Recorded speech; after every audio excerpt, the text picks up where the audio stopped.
देखो, पृथ्वी का और गाय का दोहन तो कर सकते हैं, पर शोषण नहीं करना चाहिए। दोहन में शोषण में बहुत बड़ा अंतर है। गाय का दोहन करना ग्वाला का कर्तव्य है, भाई गैया की सेवा करेगा तो दूध भी पिएगा।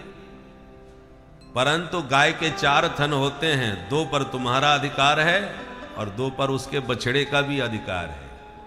इसलिए गाय का दोहन करो। दोहन माने 2 थन ही दोह, 2 थन उसको अपने बच्चे को पिलाने के लिए छोड़ दो। पर हम लोग चारों ही 2 डालते हैं, बिल्कुल एक बूंद नहीं छोड़ना चाहते बछड़े के लिए। और तो और आजकल एक इंजेक्शन चल गया है, इंजेक्शन लगा करके एक एक बूंद निचोड़ लेते हैं दूध की। ये दोहन नहीं हुआ, ये शोषण हुआ। ये बहुत बड़ा अपराध है। उस अपराध का दंड हम लोग भोग ही रहे। गाय को इंजेक्शन लगा करके जब आप दूध निचोड़ोगे तो उसके दूध में वो दिव्यता थोड़ी रहेगी। जो मां अपने प्रेम से, वात्सल्य से भर करके बच्चे को पिलाएगी, उसमें जो दिव्यता होगी वो जबरदस्ती दोहने से थोड़ी मिलेगा। यही हाल हम पृथ्वी का भी कर रहे हैं। गाय और पृथ्वी का बड़ा निकटतम संबंध है। इसलिए जब जब संकट पड़ा है, गाय बनके ही पृथ्वी गोविंद की शरण में जाती है। गाय के द्वारा ही पृथ्वी में उर्वरा शक्ति प्राप्त होती है। गाय जो गोबर करती है, मूत्र करती है, इसी से पृथ्वी की उर्वरा शक्ति बढ़ती है। पहले गाय के गोबर का ही खाद चलता था, अब गाय खत्म होती चली जा रही हैं तो नकली, अब ये रासायनिक खाद बनने लगे। इससे पृथ्वी की उर्वरा शक्ति क्षीण हो रही है। इसलिए अस्मिन लोके थवा मुस्मिन मुनिभिस तत्वदर्शिभी, इस लोक में और परलोक में यदि वास्तव में सुखी होना चाहते हो तो ऋषियों के बताए हुए मार्ग पर ही चलना पड़ेगा। उनके विरुद्ध यदि आपने मनमानी आचरण करना प्रारंभ किया तो परलोक की तो छोड़ ही दो, इस लोक में हम और आप कभी सुखी हो ही नहीं सकते। संपत्ति चाहे जितनी कमा लो, संपत्ति हो जाने से तुम सुखी भी हो जाओगे, इसकी कोई गारंटी थोड़ी है।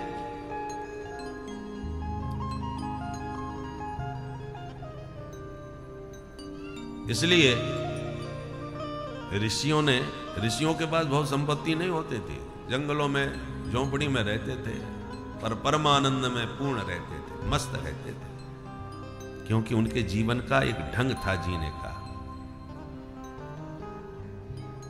यही बात माता पृथ्वी ने भी यहां पर कही है कि दोनों लोक में सुखी होना चाहो तो ऋषियों के बताए रास्ते पर ही चलो, नहीं तो विकास के नाम पर विनाश को आमंत्रित करेंगे। आजकल विकास की परिभाषा ही अलग हो गई है। विकास का मूल मंत्र क्या है? समय बचाओ, सुविधा बढ़ाओ, ये मूल मंत्र है। विकास का मूल मंत्र समय बचाओ और सुविधा बढ़ाओ। अब कहीं भी देख लो, पहले हम लोग यात्रा करते थे, गंगा सागर जा रहे हैं तो महाराज पैदल पैदल या थोड़े बहुत कोई साधन मिल भी जाए तो महीनों की यात्रा होती थी। 4 धाम जाते थे, महीनों लगते थे। आज आप एक दिन में ही घूम के आ सकते हो। समय बच गया और चलना भी नहीं पड़ा, सुविधा मिल गई। हेलीकॉप्टर से जाओ, घूम के आ जाओ। हर जगह संपूर्ण सुविधाएं हैं धन के द्वारा। तो विकास हो गया कि नहीं? समय भी बच गया, 1 महीने का काम 1 दिन में हो गया। समय भी बच गया और सुविधा भी, चलना नहीं पड़ा।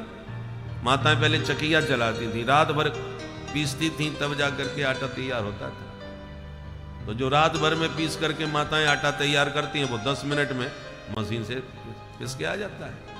सुविधा भी और समय भी बचत हो गई। हर जगह ये मंत्र आपको दिखाई देगा। पहले कुआं से पानी भर के खोपड़ी पर लाती थी, पनहारी बन के। अब तो घर में ही नल है, पट से जब चाहो तब खोल लो। तो समय बचाओ और सुविधा बढ़ाओ, ये विकास का मूल मंत्र हमने पकड़ा और इसलिए इतना सारा विकास कर दिया। अब जरा विचार करो, हम विकसित हो गए, विकास खूब हो गया, सुविधाएं भी हो गई और समय भी हमने खूब बचा लिया।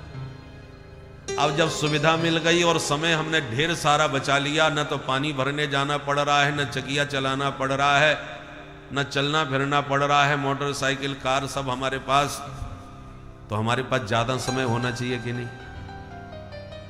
जब इतना समय हमने बचा लिया इन सब कामों से, पहले हमें सब मिर्च मसाले कूटने पड़ते थे, अब पैसे पैसा सब पैक आ रहे हैं, कुछ काम करने की जरूरत नहीं।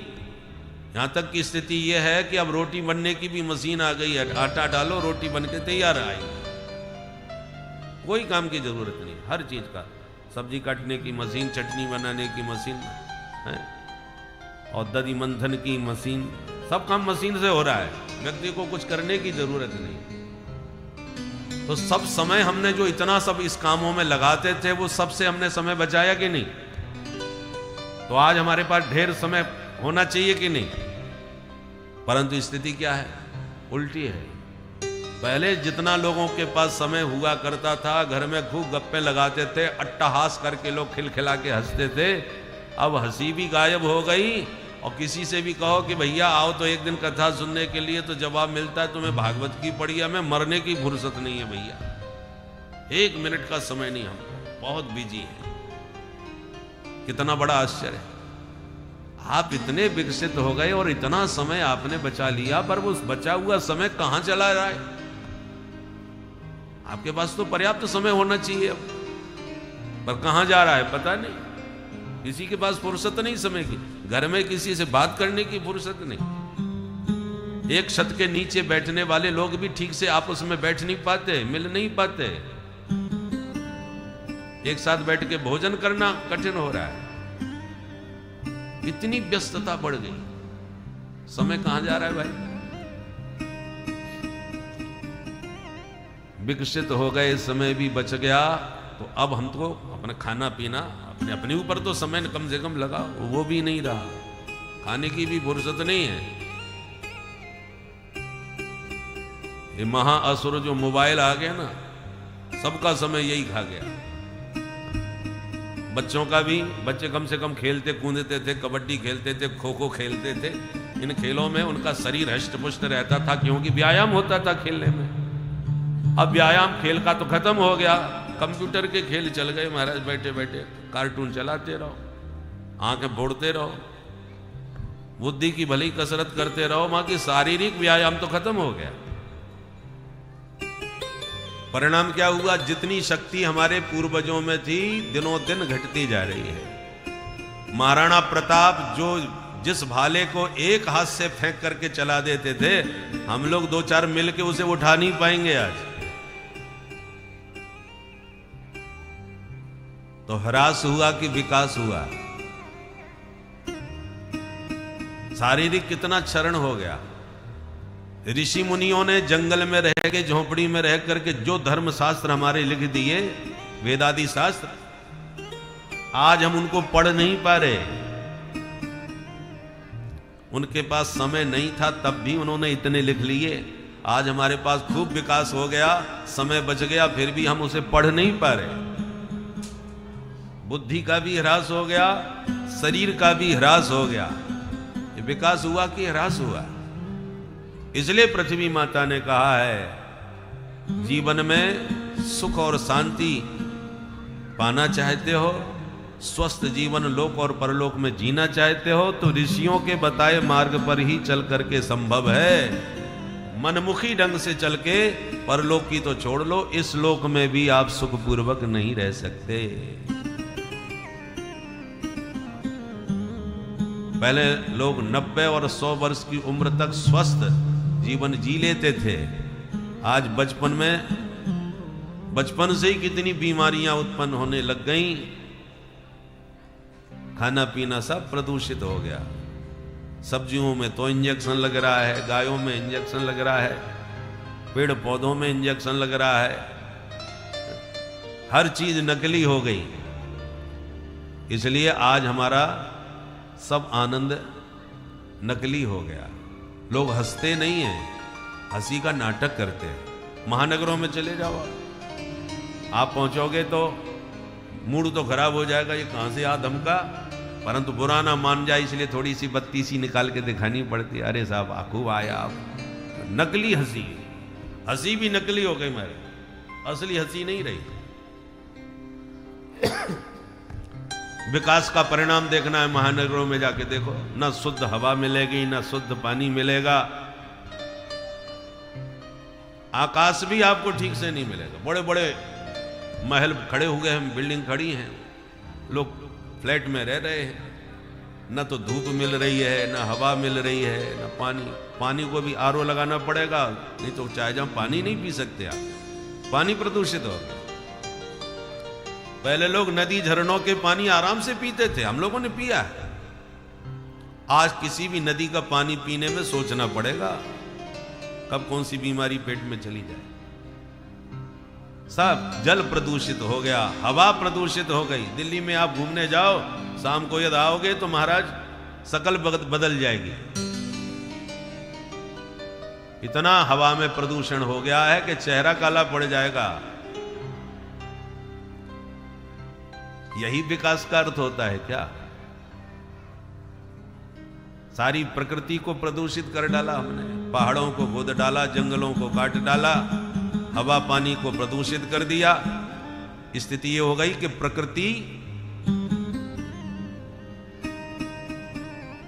प्रकृति में विकृति आ गई। इसलिए भूकंप आना, अतिवृष्टि होना, अनावृष्टि होना, मौसम में आज पहले बरसात का एक मौसम था, अब तो कब ऐसा कोई मौसम ही नहीं जिसमें बरसात ना हो। पूरा प्रकृति का संतुलन हमने बिगाड़ के रख दिया विकास के नाम पर। पहले यज्ञों का धुआं घर घर से निकलता था तो वातावरण शुद्ध रहता था। अब फैक्ट्रियों का धुआं इतना निकल रहा है कि पूरी प्रकृति प्रदूषित होती जा रही है। इसलिए विकास अवश्य होना चाहिए, विकास का विरोध कोई नहीं करेगा, विकास सबको अच्छा लगता है, पर वो विकास कैसा होना चाहिए जिससे प्रकृति में कोई प्रदूषण न फैले। विकास हो तो सबका विकास हो। बोल भक्त वत्सल भगवान की जय।